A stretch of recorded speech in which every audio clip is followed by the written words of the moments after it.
Morning, everyone. It's Sunday, Monday, March the 17th, here in Sabang, Palawan, Philippines.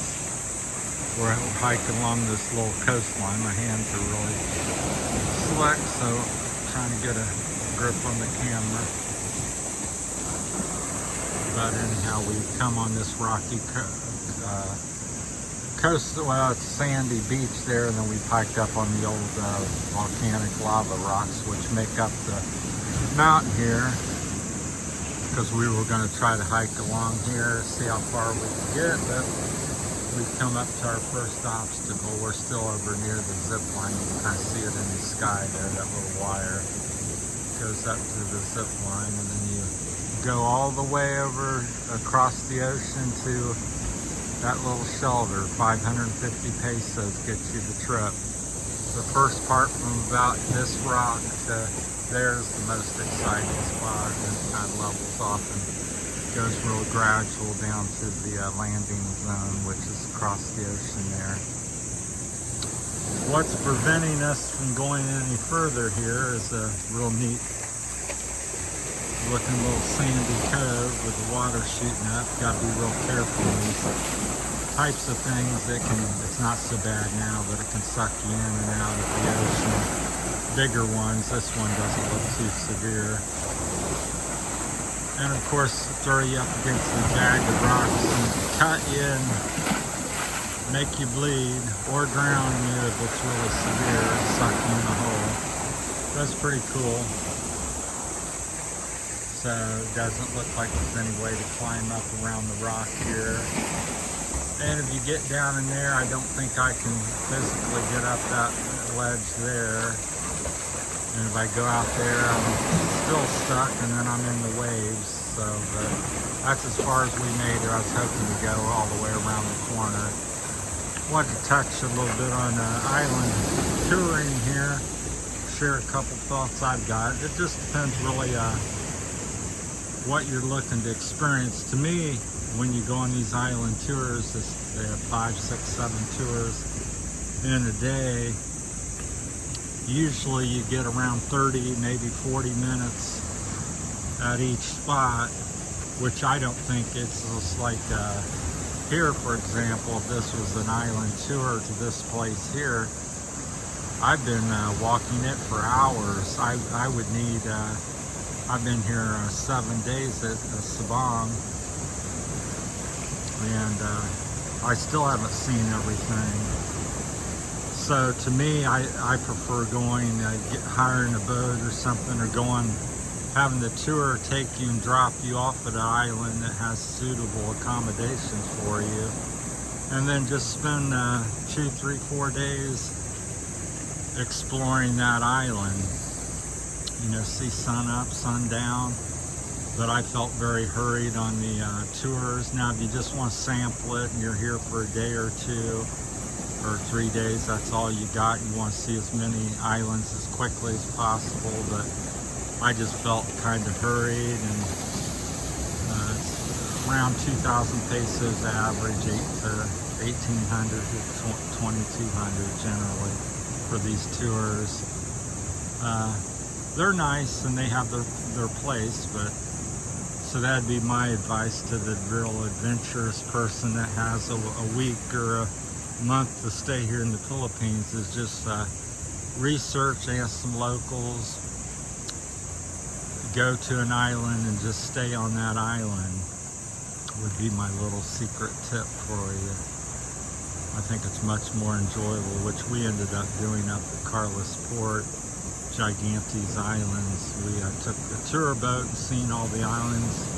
On the way back, I asked the captain, I said, drop me off, and we had researched a little bit, and I think we stayed at the Sea Sand Resort, which was real enjoyable, and I think we stayed 3 nights and 4 days, so really got to explore the I think it was North Gigantes Island. They have a lighthouse there, some little roads. It's not a super small island. And we swam and did some other things and hung out at the resort and walked the beach that's just loaded with scallops. So if you're over there in the Visayas Island, Iloilo area for Carlos Port, it's I think it's one of the must-dos is the Gigantes Island. Conception's very good too. I didn't get to do that yet, but very similar.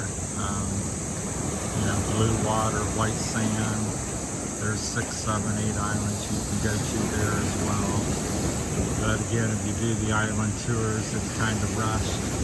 You seem like you're just enjoying it or wanting to get in the water, and the captain says, "We're heading out," and so then you got to go. So I think I was only able to swim at one island where I had enough time.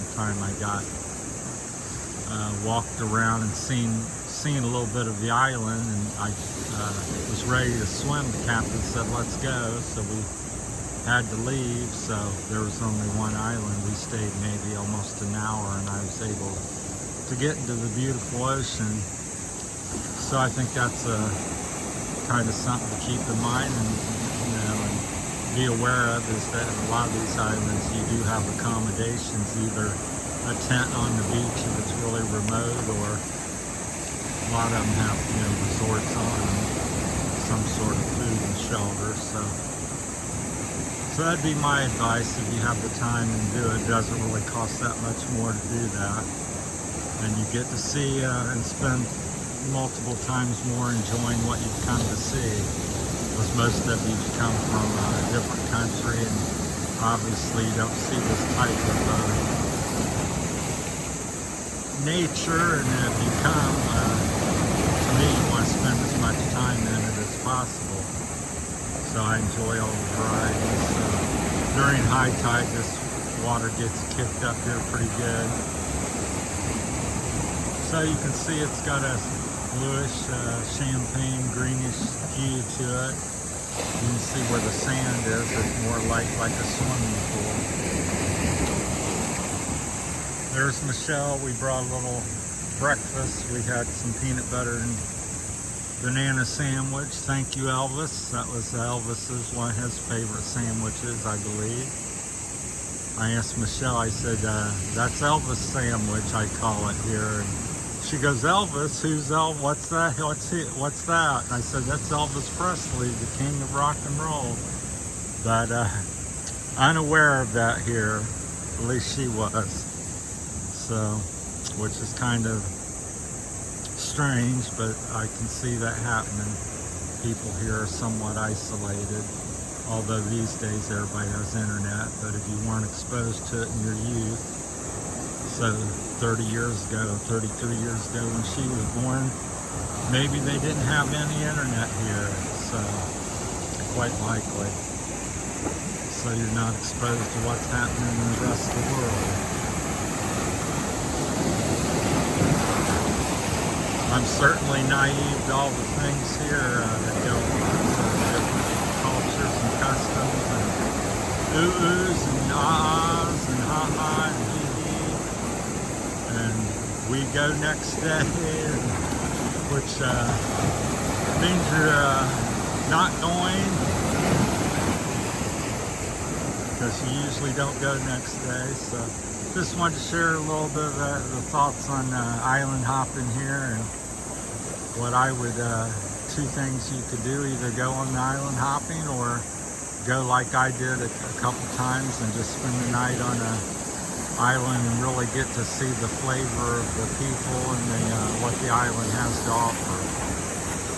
Because once the tourists leave, it's you get another experience, because when you're on the tour, there might be 15 boats and 50, 100 people or something on the island with you in that one spot. And if you're staying the night there, like we woke up this morning because we're actually staying here, we walked the beach. There's not a single person on this beach all morning. So it's a beautiful, pristine beach, and there's nobody on it. So you get to experience that sunrise, sunset. This morning, obviously, the sunrise, which still hasn't come up over the mountain all the way. It's reflecting over here on this mountain. You can kind of see the light from it, but it hasn't, probably won't be high enough till 10 or 11 to shine down on us here because it's quite a tall mountain. I get guesstimating 4,000 to 6,000 feet high. But you can kind of see the little pools where the tide splashes up here during high tide, which occurred last night sometime. Well, that's my time sharing the adventure. You just expect to see some wild monkeys come out of the woods here because it's that type of environment, very pristine, old growth forest with lots of rocks and cliffs and huge trees, and it's what you picture the Philippines being like. It's definitely the island to come to if you want beautiful nature. They all have something that's quite nice, but I think Palawan has the most rustic and original, pristine beaches and forests. So, and others locals say that as well. So, and you can see we have internet. So there's a couple cell towers over there in Sabang. You can see them from here, at least I can. They're right in the, you have to make the view bigger, but you can kind of see it. It's right there on the, I'll zoom in for you. You can see them right there, 2 cell towers, Globe and I think TM.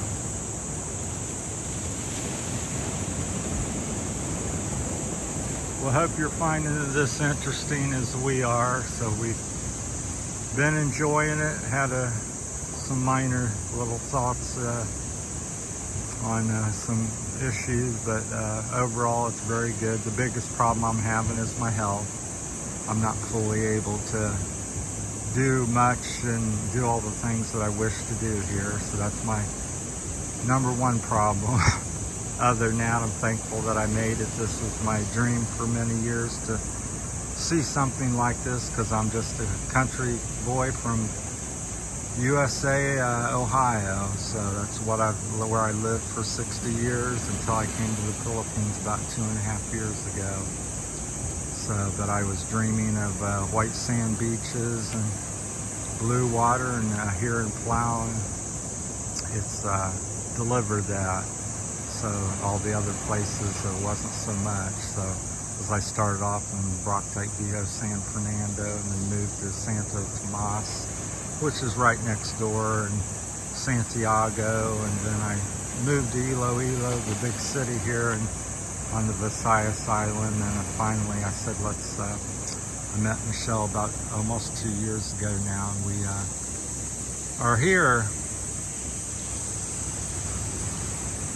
So, and my plan is to maybe, move and stay here, but I've got to settle some issues, and before I do that, but I hope to end up back here. Right now we're staying here for at least 2 weeks to 6 to 8 weeks.